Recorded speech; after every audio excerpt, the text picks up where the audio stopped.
Les familles de Dieu sont généreuses dans leurs offrandes. Matthieu chapitre 2 verset 11. En entrant dans la maison, il vit l'enfant avec Marie, sa mère. Ils se prosternèrent et adoraient. Puis ils ouvrirent leur trésor et lui offrirent en présent de l'or, de l'encens et de la myrrhe. Histoire biblique, l'offrande des mages à la naissance de Jésus, Matthieu chapitre 2 verset 1 à 12.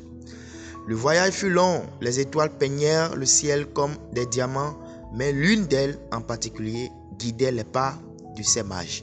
Pas seulement des astronomes, mais des chercheurs de vérité.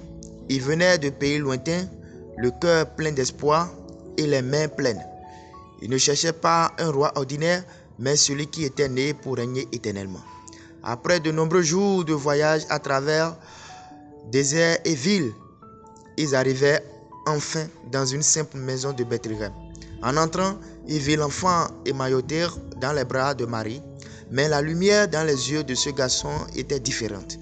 Voici le roi promis, le sauveur du monde. Sans un mot, les rois mages s'agenouillèrent avec révérence et une profonde émotion.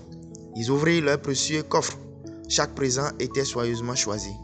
L'or, symbole de royauté, pour reconnaître que ce garçon était le roi des rois. L'encens utilisé dans les temples, symbolisant l'adoration à Dieu. La myrrhe utilisée dans la préparation des corps prophétisèrent le sacrifice qu'ils feraient. Ils n'ont pas donné ce qui restait. Ils ont apporté leur meilleur. Ils ne savaient pas ce que l'avenir leur réservait. Mais ils ont fait confiance et ont donné avec joie et honneur. Dans ce moment de silence, un geste simple a résonné éternellement. La générosité comme forme d'adoration. Leçon pour nous. 1. La générosité est un acte d'adoration. Les rois mages ont donné non pas obligation, mais parce qu'ils reconnaissaient la grandeur de Jésus.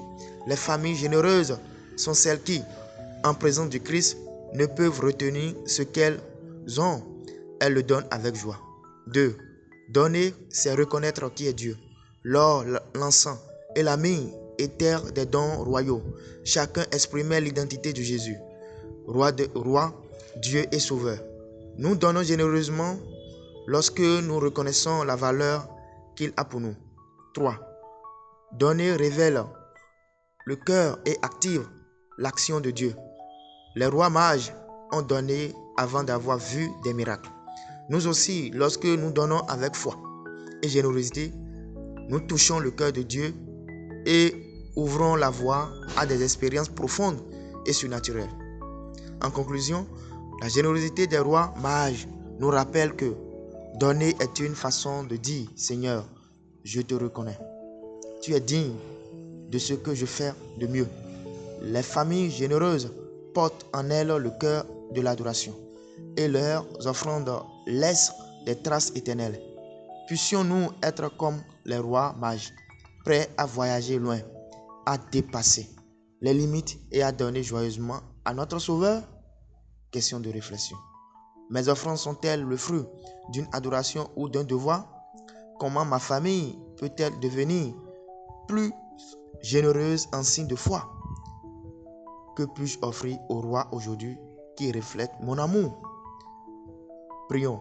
Seigneur Jésus, tout comme les mages ont fait preuve de générosité lorsqu'ils t'ont rencontré, nous voulons aussi t'offrir le meilleur de nous-mêmes.